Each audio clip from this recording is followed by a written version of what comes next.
surround yourself with a good attorney, a good accountant, a good wealth advisor, the people that are core to you in all of your different components, personal life and business life. And then make sure that you do one very important thing. Name somebody a quarterback who's in charge of making sure everybody's talking to each other so that they are all working together for your best interests. Microphone check 1 2. What is this? You're now listening to a brand new episode of the Play Big Faster podcast. Look what you done started. Let's go.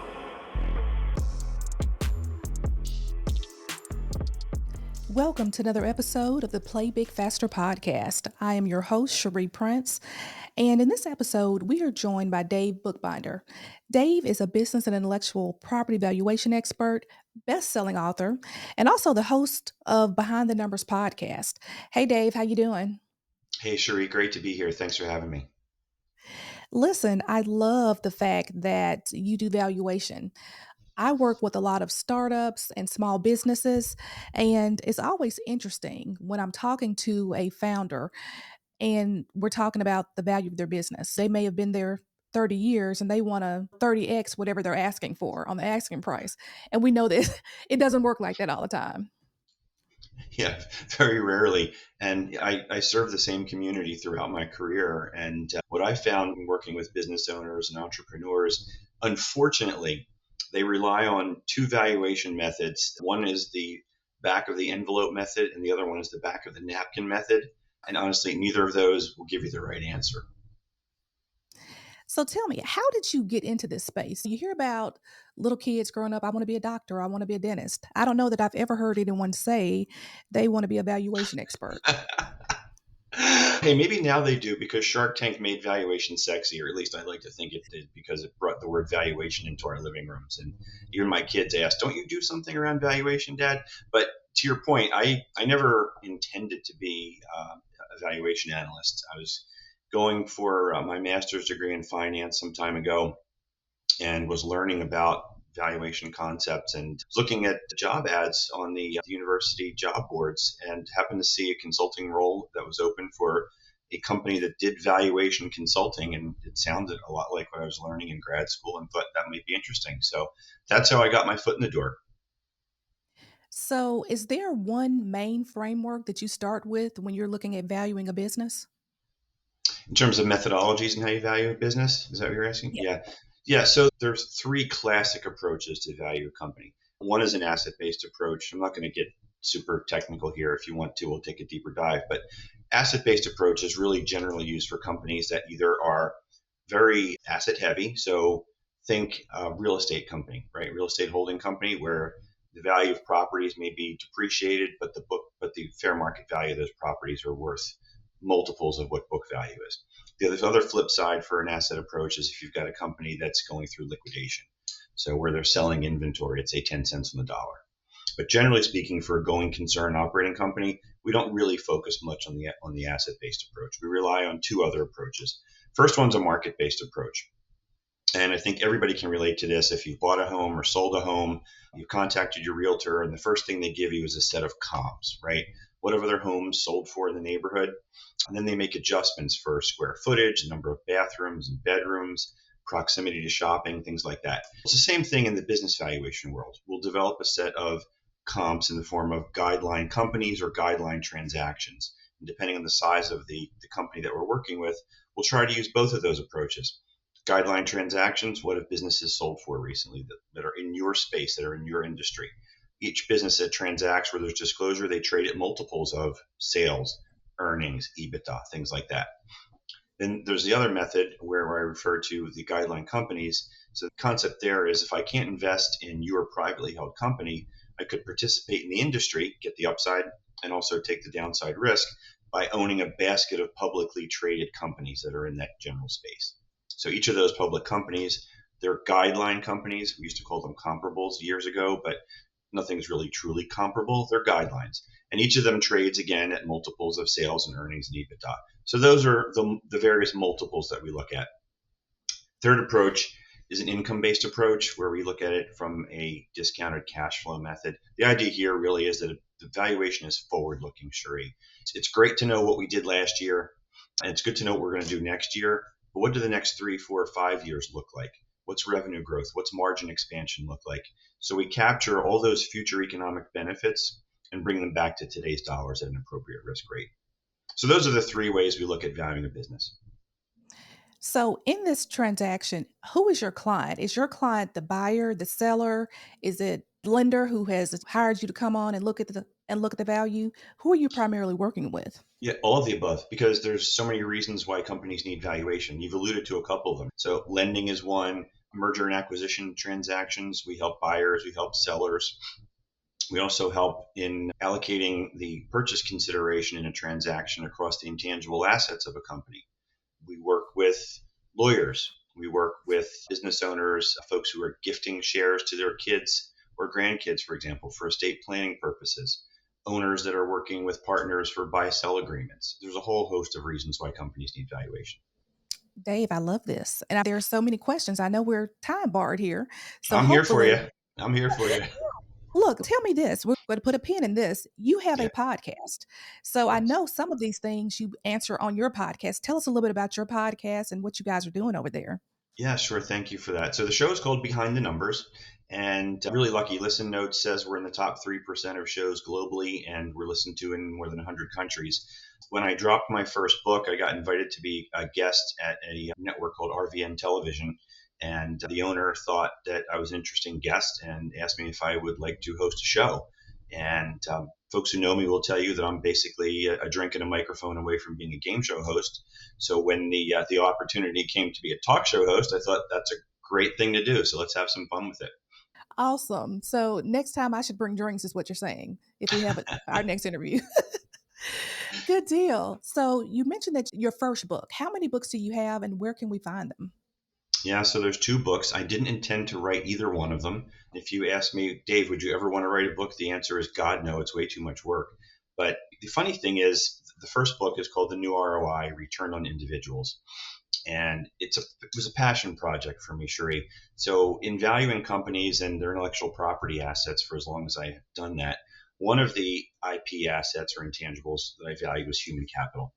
And I'll ask you a question. You probably know this, and if you don't, I'm not trying to put you on the spot. It's really for your audience. But every CEO on the planet says our people are the company's most valuable asset. Do you know where people or human capital appears on a financial statement? Nowhere. Yeah, you got it. Most likely, people will say, okay, it's an expense, salaries and benefits, right? But it's not on a balance sheet. It's not as an asset. In my world, it gets subsumed into goodwill. And honestly, I never thought that the methodologies that we use in the valuation profession really told the whole story, if people really are a company's most valuable asset. And I started by writing an article about how we value people in the valuation world in the context of this purchase price allocation thing. And some folks told me, hey, you've got to keep going with this. And I said, I never intended to do anything more. Where am I going? And interestingly, people started to show up. And I wound up collaborating with about 20 thought leaders across North America. And the book is my journey to prove that people really are a company's most valuable asset. Second book is called The New ROI, Going Behind the Numbers. And it's a marriage of the brands, the podcast, and the book. And it's a compendium of the conversations that I've had on my show, Behind the Numbers, where I've talked with CEOs, consultants, other advisors, business owners who are doing really cool things around their corporate culture, their people, they're making the investments, and they're experiencing the kinds of ROI that I talk about. So they're living case studies. And you can get them anywhere. Okay. And I'm going to make sure that we include that also in the show notes. That is so good. So, what are some things that owners need to be aware of when they are approaching possibly an exit and they are looking to consult with someone like you? What are some of the documents or information that they may need to gather to start having those conversations with you or someone Yeah. like you? There's a whole host of documents that people are going to ask for. But the biggest thing that I could share with your audience is when you think about the exit, remember that it's a process. Okay. It's not just a transaction. And you want to start planning early and often. In an ideal situation, 3 to 5 years ahead of schedule, where there's a planned exit. But you'll also hear good advice that you should run your business day to day as if tomorrow is going to be your last day in the business and you're going to exit. In other words, be exit ready. So what that means is have your financial house in order, good financial statements. As you get closer to an exit, your definition of good financial statements may change. It may be, instead of having a good set of QuickBooks that you can access easier, as you get closer to a transaction, it's probably going to more look like reviewed or audited financial statements so that a buyer can trust them completely. And there's a whole host of things. There's an article on my LinkedIn profile called Thinking of Selling Your Company. Here's 5 things you need. That may be a good resource for your audience. And there's so much more. We could spend an entire episode talking about these things. So, in terms of value, often if there is a company where the founder has been the face of the company or the brand of the company, there are agreements for the founder to stay on for a period of time beyond the actual sale of that company. How do you look at that in terms of value and continuity and what it does to any future value the company may have? Because it's intangible. It's not, there's not a number that you can assign to it. Yeah. So let me tackle it this way. So I'm also a former investment banker. I've spent time in the M&A space. And what I've noticed and I've continued to see is that a lot of founders and business owners really don't want to walk away from their business unless they absolutely have to. Most of them would love the opportunity to stay in the business. I mean, it's their baby after all, right? They built it, they founded it, they nurtured it, they watched it grow up, and they want to continue to participate in it. From a buyer's lens, that continuity that you referred to is critical because most often the business owner, founder, maintains a lot of the key relationships with company customers, suppliers, and even the employees. So maintaining that continuity is a win for both in a lot of circumstances. It gives the business owner, entrepreneur another second bite at the apple, perhaps, by staying on, either earning additional consideration in the form of an earnout in the transaction, or maybe even getting the opportunity to roll over some equity into the new company and, again, participate in some upside on a next exit. So when you asked earlier, because there is value there with founder staying, but when we talked earlier about where people are found on the balance sheet and they're not there, from an accounting perspective, how are people valued in the company when you're looking to assign a number to the company for Yeah, sale? that's the problem. That's the problematic part here. So the methodology that we use to value people is what's called a cost to replace method. And the idea behind cost to replace is everybody's fungible.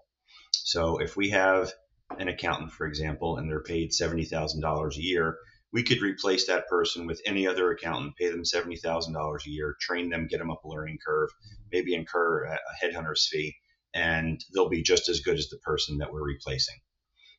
You and I both know that's not the case. It doesn't consider the intangible within the intangibles, the institutional knowledge, right? All that nuanced stuff that you can only get by being inside an organization and learning the playing field.